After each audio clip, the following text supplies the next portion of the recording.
ओम श्री गणेशाय नमः। श्री सरस्वताय नमः। श्री सद्गुरुदेव चरण कमलेभ्यो नमो नमः। ओम नमो भगवते वासुदेवाय। श्री राधा कृष्णाय नमो नमः। श्री रामचंद्र डोंगरे जी महाराज द्वारा रचित श्रीमद्भागवत रहस्य सप्तम स्कंद। छठे स्कंद में पुष्टि अनुग्रह की कथा कही गई थी। भगवत अनुग्रह के पश्चात विकार वासना को नष्ट करके अनुग्रह का यदि सदुपयोग किया जाए तभी वह पुष्ट हो पाता है। सेवा स्मरण में तन्मय बनकर ही जीव पुष्ट हो सकता है।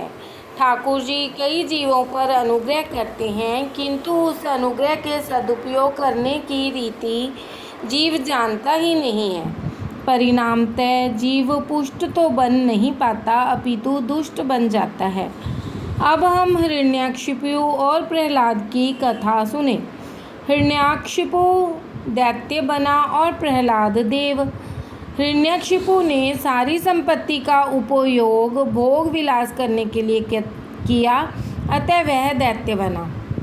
प्रहलाद ने समय तथा अपनी शक्ति का उपयोग प्रभु की भक्ति करने में किया, अतः वह देव बन गया।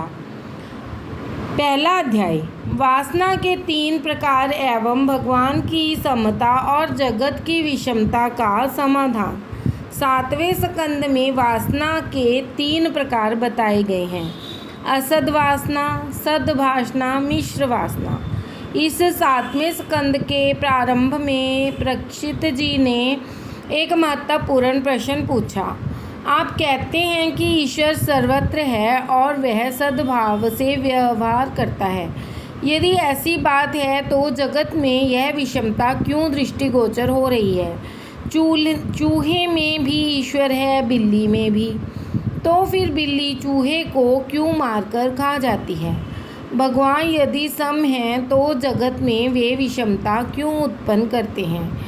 यदि वे समभावी हैं तो फिर बार बार देवों का पक्ष लेकर वे दैत्यों को क्यों मारते हैं? यदि वे ईश्वर हैं तो फिर विषमता वे क्यों करते हैं? भगवान की दृष्टि में यदि सभी प्राणी समान हैं तो उन्होंने इंद्र के लिए वृत्रासुर का वध क्यों किया? मैं मानता था कि दैत्य तो पापी हैं, अतः हरि उनकी हत्या करते हैं, किंतु वृत्रासुर तो भगवत भक्त था, फिर उसकी उन्होंने हत्या क्यों की? शुकदेव जी कहते हैं, राजन, क्रिया में भले ही कदाचित विषमता भी हो जाए, किंतु भाव में तो नहीं होनी चाहिए। समता अद्वैत भाव में होती है, क्रिया में वह संभाव्य नहीं है। क्रिया में तो विषमता ही रहेगी, अतः भाव में समता रखनी चाहिए। घर में माता, पत्नी, संतान आदि होते हैं। पुरुष इन सभी के प्रति प्रेम तो एक समान ही रखता है, किंतु सभी के साथ एक समान बर्ताव नहीं कर सकता। वह माता को तो वंदना कर सकेगा पर पुत्री को नहीं। प्रेम आत्मा के साथ होता है, देह के साथ नहीं। भावना के क्षेत्र में तो अद्वैत भाव होना ही चाहिए। समदर्शी बनना है तो समव्यवहारी नहीं। समव्यवहारी होना तो संभव ही नहीं है। शंकराचार्य जी ने आज्ञा दी है, भागवत को आदि भौतिक साम्यवाद मान्य नहीं है। यदि आध्यात्मिक साम्यवाद ही मान्य है। राजन, तुम्हें लगता है कि देवों का पक्ष लेकर भगवान ने असुरों का नाश किया, परंतु उन्होंने यह संहार तो उन असुरों पर कृपा करने के हेतु से ही किया था। एक दृष्टांत सुनो। एक चोर चोरी करने के लिए घर से निकला, किंतु मार्ग में ठोकर लगने के कारण वह गिर पड़ा। उसका एक पाँव टूट गया, इस कारण वह चोरी न कर सका। यह भगवान की कृपा थी या अकृपा? इसे कृपा ही समझनी चाहिए। पैर तो टूट गया, किंतु उसके कारण वह पाप तो न कर सका। राजन, जैसे तुम होगे, ईश्वर का रूप भी तुम्हें वैसा ही दिखाई देगा। ईश्वर का कोई एक निश्चित स्वरूप नहीं है। जीव जिस भाव में उन्हें देखता है उसके लिए वे वैसे ही बन जाते हैं। वल्लभाचार्य जी कहते हैं कि ब्रह्म ईश्वर लीला करते हैं, अतः वे अनेक स्वरूप धारण करते हैं। शंकराचार्य जी कहते हैं कि ब्रह्म सर्वव्यापक और निर्विकार हैं। उस ब्रह्म की कोई क्रिया नहीं है। कलश में रखा हुआ जल तो बाहर निकाला जा सकता है, किंतु अंदर समाया हुआ अवकाश या आकाश नहीं। ईश्वर को कोई बाहर नहीं निकाल सकता। ईश्वर में माया से इस क्रिया का अध्यारोप किया गया है। यह वेदांत का सिद्धांत है। माया की क्रिया ईश्वर के अधिष्ठान में आभासित होती है। लोग गाड़ी में बैठकर अहमदाबाद जाते हैं। अहमदाबाद में गाड़ी पहुंचने पर वे कहते हैं कि अहमदाबाद आ गया, किंतु यह आने की क्रिया उस नगर की नहीं, गाड़ी की ही है। ईश्वर निराकार रूप से सर्वत्र व्यापक है। ईश्वर यदि किसी स्थान पर आवागमन करेगा तो उन्हें सर्वव्यापक कैसे कहा जा सकेगा? किसी भी स्थान पर जिसका अभाव न हो उसे ही सर्वव्यापी कहा जा सकता है। आचार्य शंकर का मत है कि ईश्वर निष्क्रिय है। माया के कारण ही उन्हें क्रिया का भास होता है। फिर वास्तव में भगवान कुछ भी नहीं करते, अतः उनमें विषमता नहीं है। अग्नि निराकार है, फिर भी जब लकड़ी जलती है तो लकड़ी जैसा ही आकार अग्नि का भी आभासित होता है। उपाधि के कारण आकार का भास होता है। परमात्मा का वास्तविक स्वरूप व्यापक, निराकार और आनंद रूप है। आचार्य शंकर का यह दिव्य सिद्धांत है। महाप्रभु जी का सिद्धांत भी दिव्य है। वैष्णव मानते हैं कि ईश्वर की अक्रियात्मक की बात बराबर हो। ईश्वर क्रिया तो नहीं कर सकते, किंतु लीला करते हैं। ईश्वर निष्क्रिय हैं, यह बात सच है, किंतु यह भी उतना ही सत्य है कि वे लीला करते हैं। जिस क्रिया में क्रिया या का अभिमान नहीं होता वही लीला है। ईश्वर स्वेच्छा से लीला करते हैं। मैं करता हूँ ऐसी भावना के बिना निष्काम भाव से जो क्रिया की जाए वही लीला है। केवल अन्य को सुखी करने की भावना से जो क्रिया की जाए वही लीला है। कृष्ण का कार्य लीला है। ईश्वर को सुख की इच्छा नहीं है। कन्हैया चोरी तो करता है, किंतु औरों की भलाई के लिए ही। क्रिया बंधन कारक है, लीला मुक्तिदायक। जीव जो कुछ करता है वह क्रिया है, क्योंकि उसकी हर क्रिया के पीछे स्वार्थ, वासना और अभिमान होते हैं। दोनों सिद्धांत सत्य हैं। ईश्वर निराकार निर्विकल्प है और माया क्रिया करती है। यह सिद्धांत भी दिव्य है। ईश्वर कुछ भी नहीं करते, किंतु उनमें क्रिया का अध्यारोप किया जाता है। माया के कारण ईश्वर के व्यवहार में विषमता का भास होता है। ईश्वर परिपूर्ण सम है, परमात्मा सम है और जगत विषम। समता ईश्वर की है, विषमता माया की है।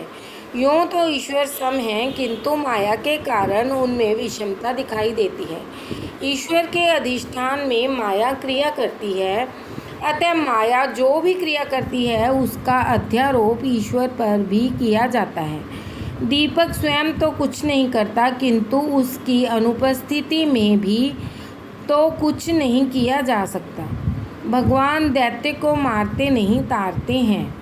विषमता क्रिया में है, भाव में नहीं। भगवान दैत्यों को मारते हैं, किंतु उनके प्रहार में से भी प्रेम भरा हुआ होता है। सत्वगुण, रजोगुण और तमोगुण प्रकृति के हैं, आत्मा के नहीं। जीवन के उपभोग के लिए शरीर सर्जन की इच्छा जब भगवान करते हैं तो रजोगुण के बल में वृद्धि होती है। जीवों के पालन के हेतु वे सत्वगुण के बल में और संहारार्थ तमोगुण के बल में वृद्धि करते हैं। राजन, जो प्रश्न आपने मुझसे पूछा वही प्रश्न आपके पितामह ने नारद जी से पूछा था। राजसूय यज्ञ में प्रथम श्री कृष्ण की पूजा की गई, जो शिशुपाल को मान्य नहीं हुई, अतः वह भगवान की निंदा करने लगा।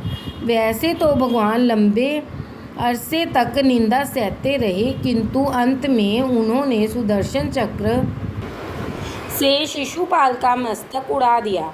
उसके शरीर में से बाहर आया हुआ आत्म तेज द्वारिकाधीश में विलीन हो गया और शिशुपाल को मुक्ति मिली। राधे राधे। नारद जी युधिष्ठिर जी का संवाद। इस प्रसंग को देखकर युधिष्ठिर को आश्चर्य हुआ। उन्होंने नारद जी से पूछा कि भगवान से शत्रुत्व होने पर भी शिशुपाल को सद्गति क्यों प्राप्त हुई। उसने भगवान को गालियां दी, फिर भी वह नरकवासी क्यों न हुआ। ऐसी सायुज्य गति उसे क्यों मिली। भगवान से द्वेष करने वाले शिशुपाल और दंत वक्र नरकवासी होने चाहिए थे, तो ऐसी उल्टी बात क्यों हो गई। नारद जी ने कहा, श्रवण करो राजन। परमात्मा में किसी भी प्रकार तन्मय होने की आवश्यकता है। परमात्मा ने कहा है कि जीव चाहे जिस किसी भाव से मेरे साथ तन्मय बने, मैं उसे अपने स्वरूप का दान करता हूँ। राजन, किसी भी भाव से मन परमात्मा के साथ एकाकार होना चाहिए। जिस प्रकार भक्ति के द्वारा ईश्वर से मन लगाकर कई मनुष्य परमात्मा की गति को पा सके हैं, वैसे ही काम, द्वेष, भय या स्नेह के द्वारा भगवान से नाता लगाकर कई व्यक्ति सद्गति पा गए हैं। गोपियों ने मिलने की तीव्र कामना से, कंस ने भय से, शिशुपाल आदि कुछ राजाओं ने द्वेष से, यादवों ने पारिवारिक संबंध से, आपने स्नेह से और हमने भक्ति से अपने मन को भगवान से जोड़ दिया है। कुछ गोपियाँ कृष्ण को काम भाव से भजती थी। श्री कृष्ण का स्वरूप देखकर भले ही उनके प्रति काम भाव जाग जाए, किंतु जिसका ध्यान करते हैं वह तो निष्काम है। निष्काम श्री कृष्ण का ध्यान करती हुई गोपियाँ भी निष्काम हो गई। किंतु जगत के स्त्री पुरुषों का ध्यान काम भाव से करोगे तो नरक में जाओगे। श्री कृष्ण के प्रति काम भाव रखकर सतत उनका चिंतन करती हुई भी गोपियाँ निष्काम बनी रही। परमात्मा के पूर्ण निष्काम होने के कारण उन्हें अर्पित किया गया काम भी निष्काम बन गया। काम का जन्म रजोगुण से होता है। ईश्वर बुद्धि से परे है। ईश्वर के पास काम नहीं जा सकता। सूर्य के पास अंधकार नहीं जा सकता। जिनका चिंतन किया गया था वह श्री कृष्ण निष्काम होने के कारण उनका काम भाव से चिंतन करने वाली गोपियाँ भी निष्काम बन गई। कंस डर के मारे तन्मय हो गया था। उसे देवकी का 8वां पुत्र ही हमेशा दिखता रहता था। शिशुपाल अपने शत्रु के रूप में भगवान का चिंतन करता रहता था। इस प्रकार ईश्वर में किसी भी भाव से तन्मय होना चाहिए। अतः हर किसी व्यक्ति को चाहिए कि वह श्री कृष्ण से अपना मन जोड़ ले। यह शिशुपाल साधारण व्यक्ति नहीं था, वह तो विष्णु भगवान का पार्षद था। नारद जी ने जय विजय के तीनों जन्मों की कथा संक्षेप में सुनाई। जय और विजय पहले जन्म में हिरण्याक्ष और हिरण्याक्षुपु बने, दूसरे जन्म में रावण और कुंभकर्ण बने और तीसरे जन्म में शिशुपाल और दंतवक्त्र बने। राधे राधे।